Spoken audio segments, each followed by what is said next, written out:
Hey, come see us on tour. We'll be in Tempe, Arizona, Los Angeles, Columbus, Ohio, Dayton, Ohio, Cincinnati, Lexington, Burbank, California, and Honolulu. Go to jimmydore.com for a link for those tickets. Don't go anywhere else. Right now, we have a special guest. This is a mind-blowing guest. Best-selling author Dr. Joseph Mercola is an osteopathic physician. What is that? We're going to find out.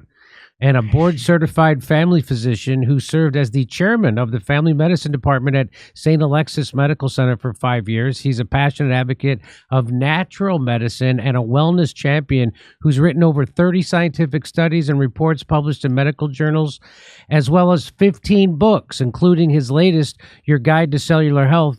There it is right there, Unlocking the Science of Longevity and Joy.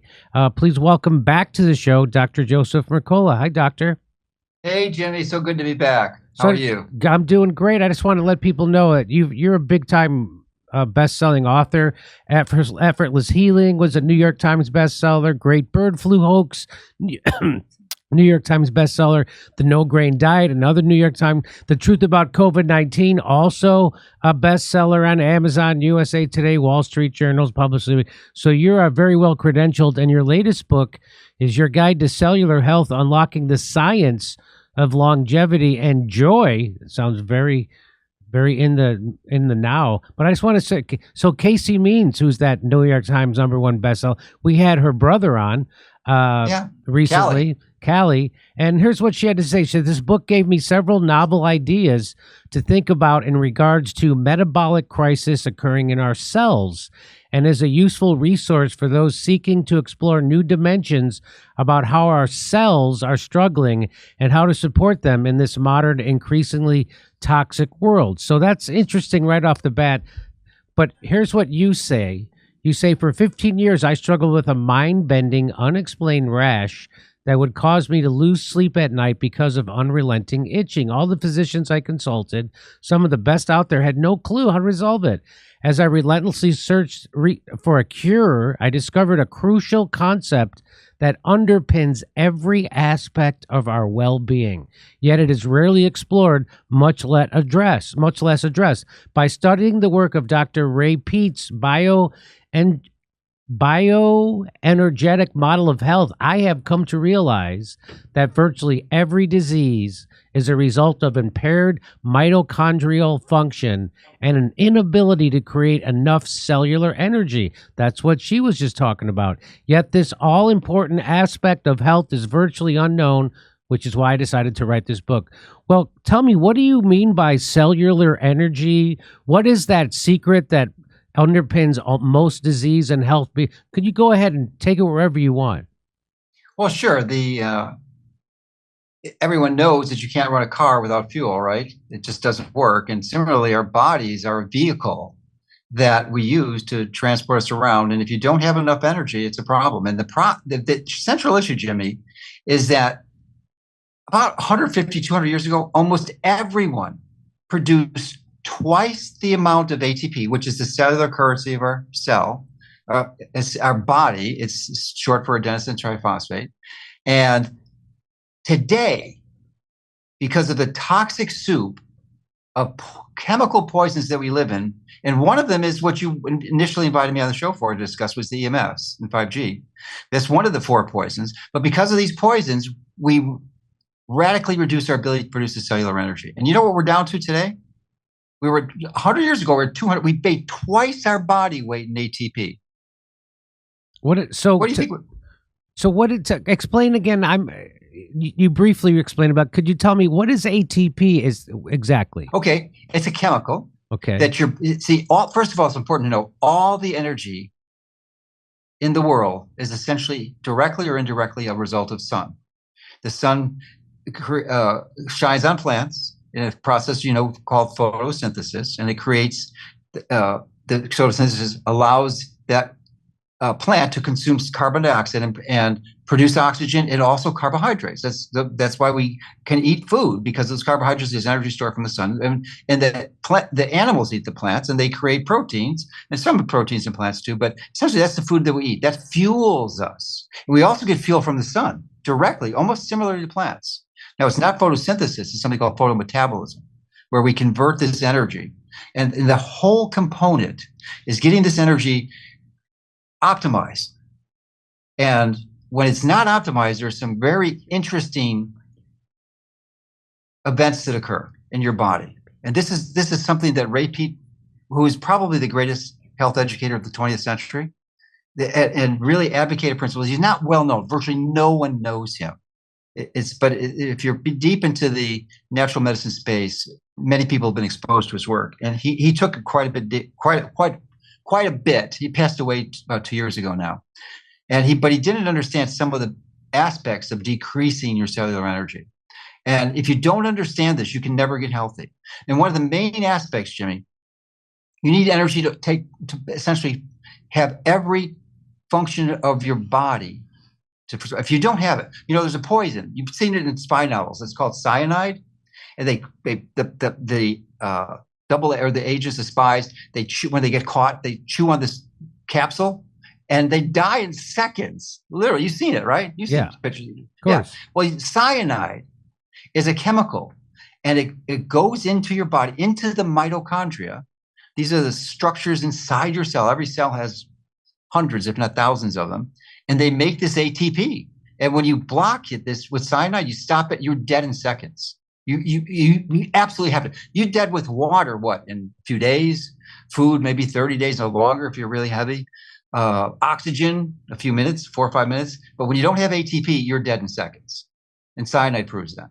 So you have to have ATP. It's the most fundamental fuel for your body, and everything else sort of supports it. Oxygen supports your body's ability to make ATP because mitochondria uses it.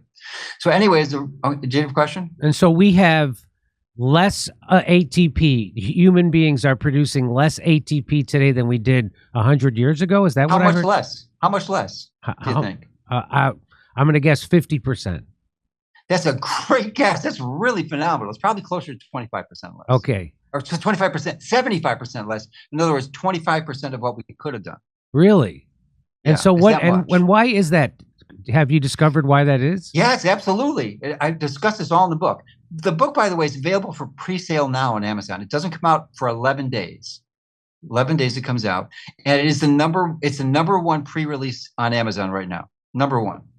And I think it will. I've had a lot of best-selling books. This is the best book I've ever written, better than all the previous ones combined. And I think it will be one of the best-selling books in the world, if not the best-selling book, because it helps people understand the primary reason why every single disease has almost the same identical cause. I went to medical school, and everyone in medical school, which is a propaganda, as you're a big fan of propaganda, so am I. The Rockefellers captured the whole medical school system about 115 years ago.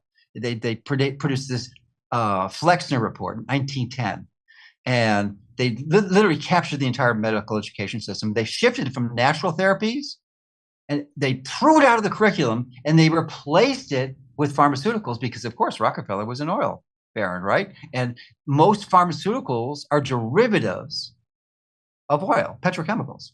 So that was, and even to this day, Jimmy, the Rockefellers, directly or indirectly, own 50% of the drug companies. 50%. Who would have guessed? I would have. So, anyway, I forgot where was I going with this? So why do we produce less ATP, 75% less than we did 100 years ago? Well, even 150, because it all started right around the Civil War. And that's when the most pernicious toxin that we know, if you understand health, was produced. It's if they took seeds from vegetables like cotton seeds, like canola, soy, corn, and they processed it and made vegetable oils, and they greenwashed it. It's actually seed oils. And these vegetable oils are one of the initial primary drivers that destroy your health. Obesity, diabetes, heart disease, cancer, dementia. Every one of those are an epidemic, every single one of those. And they all are catalyzed by the explosion and the increase of this pernicious fat. You only need like a half a gram a day. And people are eating 20, 30, 40, 50 grams a day of this stuff. And it destroys your mitochondrial health. It's a poison. It's an absolute poison. And it's just shocking that it's almost impossible to avoid, Jimmy. It's if in you everything. go to a restaurant, it's in everything. It's in everything. So we it's were in everything. well, just last night we went to a restaurant, and so we started this new thing. Is that the waiter will always say to you, "Do you have any allergies? Any food allergies?" And so we started this new thing. We said, "Yeah, we're allergic to seed oils." And they don't know what to say. So, and I go, like soybean oil, corn oil, that kind of stuff, the seed oils. And they're like, okay. So they come back, and we had ordered a fish dish, and they go, oh, you're going to like this. It doesn't have any seed oils. It just has canola oil. I like that. That is a seed oil. Classic. So I've decided the list of seed oils is way too long. There's grapeseed, there's cottonseed, there's sunflower, there's soybean, there's corn oil, there's all kinds of seed oils. So I'm going to tell them now going forward, these are the kind of oils I can eat. I can eat extra virgin olive oil. No. Oh. No, I'll tell you why. How dare if you? You want to go there, I'll go there. No. It's not as bad, but almost as bad. Okay, so go ahead. Which are the two? Let me just expand it. Let me give you a little, because I've been doing this for 5 years, Jimmy. Okay. I go into the restaurant. I don't really eat at restaurants ever, but sometimes I go out socially with friends, and they'll order something and say, listen, I give them my phone. I show, listen, see this phone? It's on speed dial for 911. My friend is deathly allergic to seed oils. Deathly allergic. And if he gets it even sniffs it, the ambulance is going to come, and it's not going to be pretty in your restaurant. You're not going to like that. So please, and you have to engage the server as your friend, because someone's got to go back in the kitchen and see that the cook is actually following those instructions. Because frequently they don't. They get they look at it, ignore it. Yeah. So you get, but the best oils, there's only three. Coconut oil, which not many people don't like the flavor, but coconut oil is all saturated for the most part. And then butter or ghee. Ghee is clarified butter where the protein's removed. And then beef tallow, which is beef fat. So all those are acceptable. So not even avocado oil. No, avocado and olive oil are really similar. They're almost identical. They're primarily composed of monounsaturated fats, not a PUFA like polyunsaturated fats, a MUFA, and they can lead to insulin resistance and obesity. So you really don't want them. And then that's if you have the purest form. They get the one they make in Italy. They cost $50 for almost no restaurant has their pure olive oil. 60 Minutes did a thing on this 15, 20 years ago. It was a scandal with the mafia. 90% of olive and avocado oil are adulterated with seed oils. Because they're cheap. So that's when I started to, in 2020, I started to order my olive oil directly from Sicily, single sourced. Yeah. And so it's extra virgin, it's cold pressed. And you got one of the good ones, right? Yeah. And so during lockdowns, I would just use butter and I would just use extra virgin olive oil. And I never felt better ever. I lost weight. I felt better. I slept better. Everything was better. I didn't have any seed oils. And so then I finally found out that seed oils are in everything. But so let me ask you this. Someone told me that if it's expeller pressed, do you know what that is? Yeah, it's essentially, it's like a giant press where it just crushes the material and expels the fluid from it. So that's clearly better than processed seed oils, right? But there's still problems in the purest ones. Even seeds themselves and nuts, which are very high in this. Now, if you have lowered your linoleic acid content, which is the primary fatty acid in seed oils, it's like 80% of it, and it's the one that causes most of the damage. If you've lowered it, and it takes literally at least 6 months. It could stay in there for as long as years, 3, 4, 5, 6 years, because it's embedded in the cell membranes. That takes a long time to get rid of. But if you've done that, then the seeds and nuts become okay. But because everyone has such extraordinary high levels of it, then you want to stay away from seeds and nuts for a while. And those are pristine. Those aren't processed in any way, shape, or form. Those are as raw and naturally healthy as you can get. But when you're overloaded with seed oils, you want to avoid it. Hey, come see us on tour. We'll be in Tempe, Arizona, Los Angeles, Columbus, Ohio, Dayton, Ohio, Cincinnati, Lexington, Burbank, California, and Honolulu. Go to jimmydore.com for a link for those tickets. Don't go anywhere else.